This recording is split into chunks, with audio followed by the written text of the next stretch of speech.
This is Behemoth at Home, a fitness program for everyone, anywhere you're at.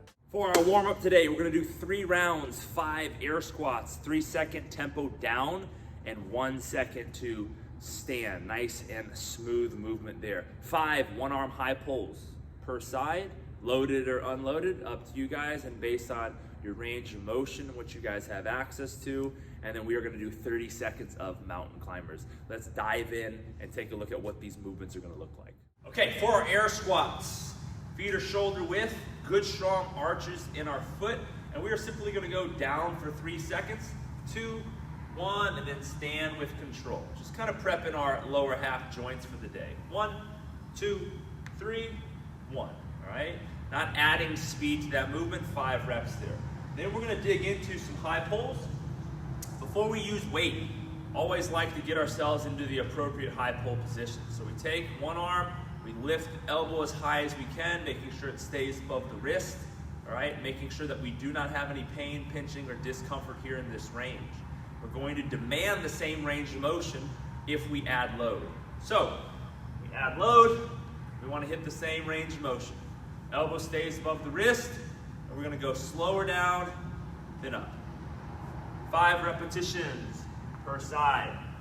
Then we're going to move into our 30 seconds of mountain climbers. So we're going to start into our push-up position.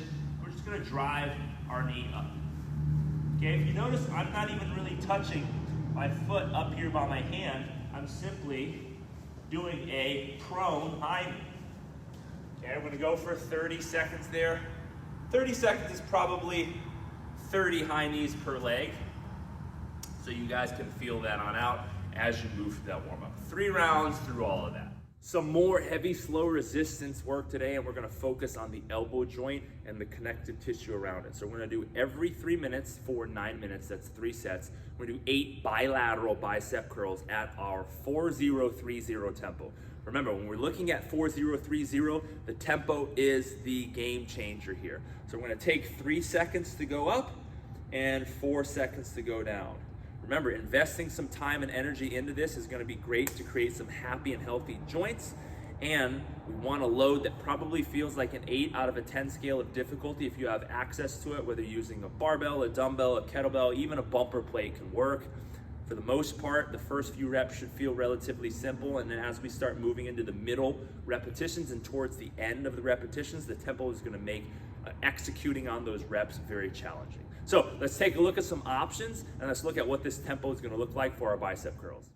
For our bicep curls today, I'm going to show 2 variants, one with the dumbbell, one with the plate, but today we want a bilateral option, which means that we have both hands on some sort of object, whether it is a plate or a dumbbell, maybe it's a kettlebell, maybe it's a barbell for you today, okay? But we're going to go at the tempo 4-0-3-0. That means we're going to take 1, 2, 3 seconds up, 1, 2, 3, 4. 4 seconds down. No pause at the bottom or the top of the rep. 1, 2, 3, 1, 2, 3, 4. 1, 2, 3, 1, 2, 3, 4. Okay? If you notice, my elbows stay fixed. Simply hinging at my elbow joint. My elbows aren't moving back and forth. I'm getting peak contraction on the bicep and working on the connective tissue around the elbow. If I'm using a plate, do the same thing. We'll start at the bottom. Don't rest the plate on your legs, okay? Off the body. 1, 2, 3. 1, 2, 3, 4. Notice how I can kind of point the plate down. That helps keep the weight away from my body. 1, 2, 3. 1, 2, 3, 4. Okay? Biceps are going to feel like they're on fire there. Remember, just a reminder, we want to choose a load that kind of feels difficult today, like an 8 out of a 10 scale.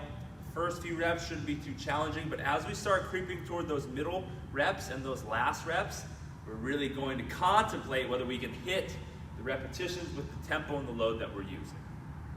So we have 2 6-minute AMRAPs that we're going to do today, sandwiched by a 2-minute rest.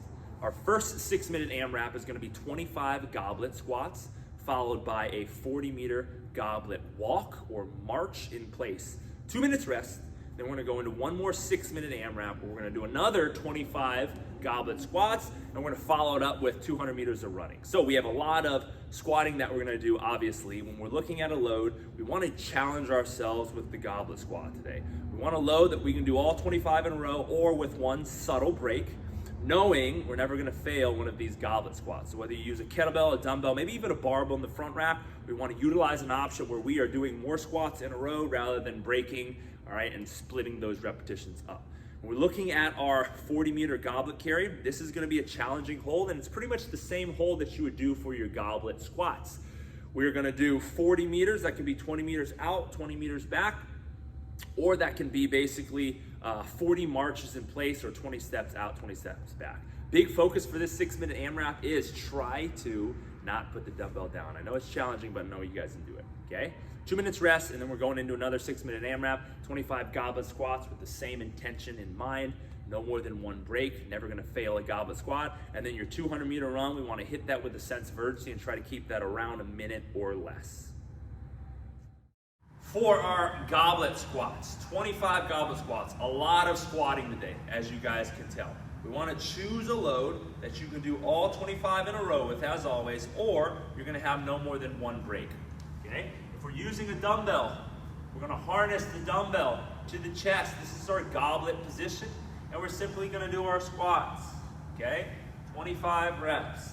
And you notice that pace that I'm going at. Okay? It's not fast. It's not slow, but it has a sense of urgency. We want you moving at a good pace on your squats. Remember, you're probably never gonna fail one of these goblet squats, so just keep a sense of urgency as you move through. 25 goblet squats. Then we're going right into our 40-meter goblet walk. That means we're gonna keep it here, harness to the chest, and we're gonna walk out 20 meters and back 20 meters. If you have a course, use it. If you don't, you can do 40 marches in place. All right, which is about 45 to 50 seconds worth of walking. The best option for that, though, is going to be go out for 20 steps or 20 meters and come back. A good goal for that 6-minute AMRAP today is try not to put the dumbbell down or the kettlebell down. It's going to be challenging, but we know you can do it. If you have a kettlebell, hold in the horns of the bell as we do our work, okay? We're gonna do 2 minutes rest, and then we're back into 25 goblet squats and a 200-meter run. On our goblet squats, we're still looking for the same thing, harnessing it to our chest. Some of you guys might even wanna hold it like this. That's completely fine too, but we're looking at it in the front rack position.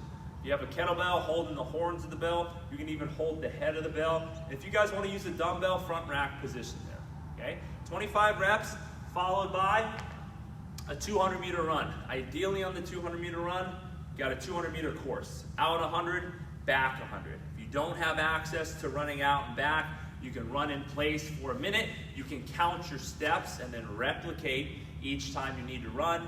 You can do a plate tap. You can do a single under. You can even row or bike, whichever option is going to work best for you. We'd encourage you guys to do it for a minute, set a distance parameter, and then just replicate it each time you come on back. Always spend some time down regulating after your training session, focusing on nasal breathing, lowering your heart rate, driving your respiration rate down, and starting that rest and recovery process. Really hope you guys enjoyed that training session, and we're looking forward to you joining us again soon.